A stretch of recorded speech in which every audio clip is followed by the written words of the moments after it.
नमस्कार, वंदे मातरम। दोस्तों, स्वागत है आप सबका सैनिक पाठशाला में। आज के इस वीडियो में भी मैं 568 सर्कुलर यानी कि D linking of qualifying service के बारे में जानकारी लेके आया हूं। कई सारे व्यूअर्स का शायद ये मानना है कि बार बार 568 की बातें क्यों की जा रही है, लेकिन जरूरी है क्योंकि दोस्तों जैसे जैसे मुझे पता चलता है कि कई सारे आज भी पेंशनर्स हैं जिनको लागू है, लेकिन वो अनभिज्ञ हैं, उनको जानकारी है नहीं, तो मुझे इसके बारे में दोबारा से जानकारी लेके आना पड़ता है। आज का वीडियो बेहद महत्वपूर्ण है दोस्तों। आज आपको कैलकुलेशन करने का तरीका भी समझाऊंगा मैं। आज आपको कैसे किस पीपीओ में चेक करना है वो सारी बातें बताऊंगा दोस्तों। आज ही मेरे साथ व्हाट्सएप में एक बातचीत हुई है, उस बातचीत को सबसे पहले दिखाता हूं। जैसे आप ये मैसेजिंग देख पा रहे हैं दोस्तों, जिसमें एक पेंशनर की वाइफ है, उन्होंने मुझे मैसेज किया, सर मेरी हस्बैंड की पीपीओ है, आप थोड़ी चेक कीजिए प्लीज, सर्कुलर 568 मिलेगा या नहीं। उन्होंने मुझे पीपीओ भेज दिया जो स्पर्श का पीपीओ है। अभी जो पीपीओ जारी किया गया है उससे पता नहीं चल पाएगा कि 568 मिलेगा कि नहीं। तो मैंने रिप्लाई किया, मैम अभी वाले पीपीओ से 568 लागू है कि नहीं वो नहीं पता चलेगा। 2008-2009 में 6th पे कमीशन लागू होने के बाद जो पीपीओ मिला है उसको चेक करना पड़ेगा। तो उनका आगे मैसेज आप देखिए, सर वो पीपीओ मेरे पास नहीं है, कैसे मिलेगी प्लीज बोलिए। आगे फिर वो बोलती है कि पहले 2 पीपीओ हैं मेरे पास, आप थोड़ा चेक कीजिए, मुझे समझ में नहीं आ रहा है।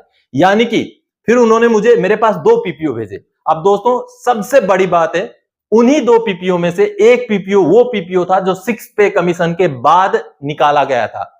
यानी कि पेंशनर के पास डॉक्यूमेंट हैं, लेकिन फिर भी उनको पता नहीं है कि उनको क्या चेक करना है, कौन सा पीपीओ चेक करना है। तो देखिए कितनी विडंबना है कि जानकारी ना होने की वजह से उनके हाथों में उनके पास डॉक्यूमेंट होने के बावजूद भी उनको पता नहीं चल पा रहा है कि कैसे चेक करें, क्या चेक करें। तो आज के वीडियो में दोस्तों मैं आप सबको पीपीओ, कौन सा पीपीओ है, कैसे चेक करना है वो बताऊंगा। साथ ही साथ आपको रैंक वाइज टेबल दिखाऊंगा कि आपको 568 सर्कुलर में कितना मिलना चाहिए था, और साथ ही साथ आगे कैलकुलेशन शीट प्रॉपर बकायदा आपने आपका कैलकुलेशन कैसे करना है, कब से लेकर के कब तक का एरियर कैलकुलेशन करना है वो भी समझाऊंगा। और साथ ही साथ लागू है, नहीं मिला है तो क्या करना है, किसको लेटर लिखना है, किसको ग्रीवेंस डालना है और क्या लिख के डालना है, हिंदी में क्या लिखना है, और अगर आप अंग्रेजी में लिखना चाहे तो क्या लिखना है, ये सारी बातें आज के इस वीडियो में कवर होंगी दोस्तों। तो वीडियो बेहद महत्वपूर्ण है, वीडियो में अंत तक कंटिन्यूअसली स्किप किए बगैर ही बने रहें।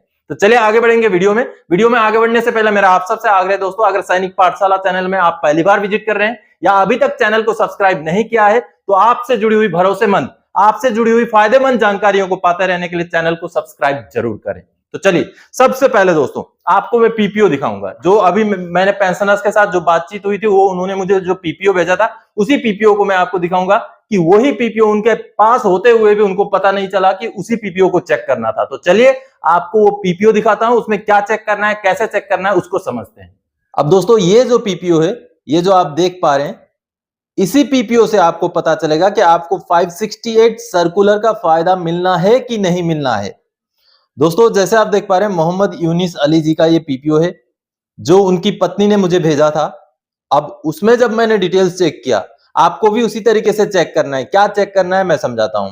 अब ये जो है revise service pension oblique element with effect from 1 जनवरी 2006, यानी कि 1 जनवरी 2006 से उनका रिवीजन होने के बाद 6th पे कमीशन में पेंशन कितना बना है, सर्विस पेंशन या सर्विस इलेमेंट, जो बना है 5546।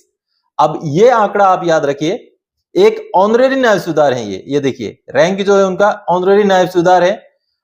ऑनरेरी नायब सुधार का जो पेंशन रिवाइज किया गया 6th पे कमीशन में, वो कितना बनाया गया, 5546 रुपए। आगे 1 जुलाई 2009 से उनका बढ़ करके 6790 हो गया। ये भी मतलब कम है, लेकिन हम अभी मैं जो आपको कैलकुलेशन आगे बताऊंगा वो जून 2009 तक का बताऊंगा और इसके आधार पे बताऊंगा। जो 1 जनवरी 2006 में जो फिक्सेशन किया गया है उसके आधार पे बताऊंगा। अब दोस्तों ये आपने पीपीओ देखा, अब आपने कौन सा पीपीओ देखना है जिसमें आपका 1 जनवरी 2006 के डेट में जो पेंशन फिक्स किया गया वो लिखा गया हो, उस पीपीओ को चेक करना है। अब ये एक ऑनरेरी नायब सुधार रैंक के पेंशनर हैं जिनका फिक्सेशन 5546 रुपए में हुआ है। तो दोस्तों आप सबने देखा पीपीओ में आपने कैसे चेक करना है और क्या चेक करना है। अब मैं आपको 568 सर्कुलर का रैंक वाइज जो टेबल है वो टेबल समझाता हूं कि आपने आपका टेबल में कैसे पेंशन चेक करना है, उसको देखते हैं। चलिए उसको देख लेते हैं। अब दोस्तों ये जो आप टेबल देख पा रहे हैं ये सर्कुलर 568 का टेबल है। जो सर्कुलर 568 के साथ टेबल जारी किया गया था वो टेबल है। मैंने समझने में आसान हो आपको इसलिए इस तरीके से मैंने बना दिया है। अब दोस्तों देखिए रैंक यहाँ पर है, रैंक वाइज आगे उनका फिक्सेशन कितने में 6 पे कमीशन में होना चाहिए था। जिन पेंशनर का आपने अभी अभी जो पीपीओ देखा वो पेंशनर थे ऑनरेरी नायब सूबेदार। अगर ऑनरेरी नायब सूबेदार को हम नायब सूबेदार के कैटेगरी में लें तो उनका फिक्सेशन कितने में होना चाहिए था, 8,330 में होना चाहिए था। और अगर हम उनको नायब सूबेदार में ना लेके हवलदार में भी लें तो उनका फिक्सेशन 5,820 में होना चाहिए था, लेकिन इन अमाउंट से भी कम में उनका फिक्सेशन हुआ है।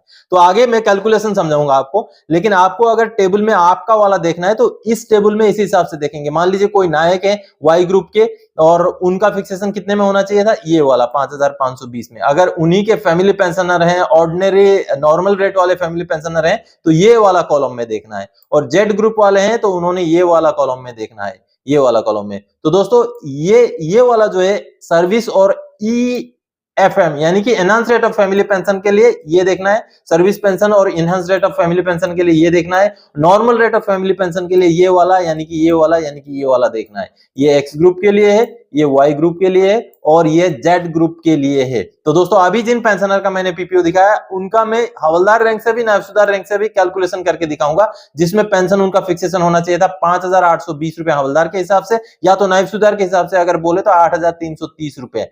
तो उनको इन दोनों अमाउंट से कम में फिक्सेशन किया गया है। आगे आप इस टेबल में देख सकते हैं ये एयरफोर्स वाला है, नीचे जो है उससे नीचे जो है नेवी वाला है। आप अपनी जरूरत के हिसाब से आपको जो लागू है उसमें चेक कर सकते हैं इस टेबल में। अब दोस्तों आपने पीपीओ देख लिया, आपने रैंक वाइज टेबल देख लिया, आपको पता चला कि आपको लागू है, आपको बढ़ोतरी मिलना है, आपको एरियर मिलना है, तो उसका कैलकुलेशन कैसे करेंगे। आज मैं बकायदा जिन पेंशनर ने मुझे भेजा है उनका कैलकुलेशन करके आपको समझाता हूं कि किस तरीके से उनका पेंशन का एरियर निकाला जाएगा 568 का।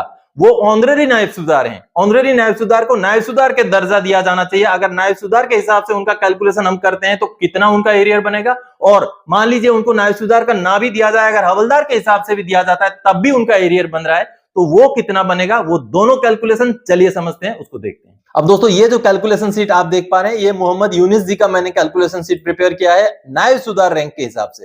अब दोस्तों यहां पर मैंने जनवरी 2006 से आके जून 2009 तक का आंकड़ा लिया हुआ है। आप देख पा रहे हैं महीना लिया हुआ मैंने, फिर मिला कितना उनको हर महीने मिला, एक्चुअल में जो मिला वो लिया हुआ है, और मिलना था कितना मिलना चाहिए था 568 के हिसाब से वो लिया हुआ है। उसके बाद फर्क हर महीने का कितना होता है वो लिया हुआ है। DADR कितना था उस समय में, कितना परसेंटेज था वो लिया हुआ है। DADR का उस परसेंटेज के हिसाब से अमाउंट कितना बनेगा वो यहां निकला है, और टोटल DADR और हर महीने का फर्क के हिसाब से कितना कुल फर्क होगा वो यहां पर मैंने निकाला। अब देखिए दोस्तों उनको कितना पेंशन मिला, आपने पीपीओ में देखा था उनको पेंशन मिला है 5,546 रुपए। मिलना कितना चाहिए था, अगर नायब सूबेदार के हिसाब से हम देखें तो मिलना चाहिए था उनको 8,330 रुपए। तो हर महीने में फर्क कितना हुआ, 2,784 रुपए का फर्क हुआ। और उस समय में जनवरी 2006 में DADR का परसेंटेज 0 था, क्योंकि 6th पे कमीशन लागू किया गया था तो 0% से लागू किया गया था। आगे जाकर के जुलाई 2006 में वो 2% होता है, उसी हिसाब से DADR इधर आएगा। आगे मैं आपको जुलाई से दिखाता हूं, ये वाला है तो 2%, मान लीजिए जुलाई का हम कैलकुलेशन में आपको समझाता हूं, 2% उस समय में DADR था। तो उनका इस अमाउंट में 2% के हिसाब से कितना बन रहा है DADR, 56 रुपए बन रहा है। तो कुल फर्क उनका कितना हुआ, 2840 रुपए इस महीने का हुआ। तो पहले वाले महीने का जैसे जनवरी से लेके जनवरी 2006 से जून 2006 तक का अमाउंट ये निकाला गया है। उसके बाद जुलाई से लेकर के आगे दिसंबर 2006 तक का ये निकाला गया है। आगे जैसे जैसे डीए बढ़ गया 6% हुआ, फिर 9% हुआ, इस हिसाब से जैसे जैसे डीए बढ़ा उनका ये जो आंकड़ा है, ये अमाउंट जो है ये बढ़ता गया। अब देखिए दोस्तों, आप इस कैलकुलेशन को समझते जाइए। अब जैसे जैसे ये जून 2009 तक हम पहुंचेंगे तो उस समय तक हमारा जो डीए था वो पहुंच चुका था 22%। तो आप ये देखिए, ये पूरा कैलकुलेशन जब मैं करके निकालता हूं तो ये देखिए नायब सूबेदार रैंक के हिसाब से कुल एरियर 568 का कुल एरियर यूनिस अली जी को कितना मिलना चाहिए था, 1,28,142। और जैसे उनके फैमिली ने जानकारी दी है कि उनको ये एरियर नहीं मिला है तो उन्होंने अभी कार्रवाई करना, आगे मैं दिखाऊंगा बताऊंगा कार्रवाई कैसे करना है, क्या करना है। अगला में अगर इनको मान लीजिए हवलदार के हिसाब से भी हम कैलकुलेशन करते हैं, ये देखिए मैंने हवलदार के हिसाब से कैलकुलेशन किया है, जिसमें उनको मिला है 5,546 रुपए, मिलना चाहिए था 5,820 रुपए। तो हर महीने का फर्क 274 रुपए। उसमें डीएडीआर का वही सेम परसेंटेज है, जून तक कोई डीएडीआर नहीं था, जुलाई 2006 से 2%, फिर जनवरी 2007 से 6%। इस हिसाब से पूरा जब मैंने कैलकुलेशन किया तो ये देखिए ये आगे बढ़ते बढ़ते बढ़ते ये पूरा जब जून 2009 तक हम पहुंचते हैं, ये देखिए हवलदार रैंक के हिसाब से उनका कुल एरियर कितना होना चाहिए था, 12,624 रुपए। अगर हवलदार के हिसाब से भी हम कैलकुलेशन करें तब भी 12,000 रुपए उनको एरियर मिलना चाहिए। और अगर नायब सूबेदार के हिसाब से बात करें तो वो 1 लाख से भी ऊपर का आंकड़ा निकल रहा है दोस्तों। तो इस तरीके से आप भी अपना एरियर का कैलकुलेशन कर सकते हैं 568 सर्कुलर का, क्योंकि डीए का परसेंटेज सेम रहेगा सभी के लिए। उसको थोड़ा सा कैलकुलेशन करेंगे तो वो पूरा आंकड़ा निकल के आ जाएगा, जो मैंने यहां पर करके आपको दिखा दिया लाइव प्रैक्टिकली। तो दोस्तों आप सबने देखा कि कैलकुलेशन शीट भी देख लिया, कैसे आपने कैलकुलेशन करना वो भी आपने समझ लिया। अब आगे की कार्रवाई सबसे बड़ी चीज है दोस्तों कि आपने यह चेक करना है कि कहीं आपको ऑलरेडी मिल तो नहीं गया। 2016-2017 का आपका बैंक स्टेटमेंट निकालिए, वहां पर अगर एरियर मिला हुआ है आपका तो आप आगे कुछ कार्रवाई ना करें। कभी कभी कंफ्यूजन हो सकता है कि आपको मिलने के बावजूद भी आपको लगा कि नहीं मिला, तो वो जरूर चेक करें। और अगर आपको लागू है, आपको अगर नहीं मिला है, तो आपको कार्रवाई क्या करना चाहिए, क्या लिख करके, चाहे हिंदी में लिखना हो चाहे अंग्रेजी में लिखना हो, वो आपको समझाता हूं मैं, वो आपको बकायदा दिखाता हूं, अंग्रेजी में भी हिंदी में भी। उसको दिखाने से पहले एक चीज मैं बता दूं कि जो सर्कुलर 568 है दोस्तों, वो सिर्फ उन पेंशनर को लागू है जो 1 जनवरी 2006 या उससे पहले के रिटायरी हैं। उसके बाद वाले कई सारे पेंशनर्स मुझसे पूछते रहते हैं, सर मैं 2007 का रिटायरी हूं, कि मुझे 568 का कितना मिलेगा? आपको नहीं मिलेगा। ये सर्कुलर 568 का फायदा सिर्फ प्री 2006 के रिटायरीज को मिलेगा दोस्तों। तो चलिए आप देखते हैं, आपने अगर चेक कर लिया आपको लागू है, आपको नहीं मिला है, तो आपने क्या कार्रवाई करना है, क्या लिख करके किसको भेजना है, उसको समझते हैं।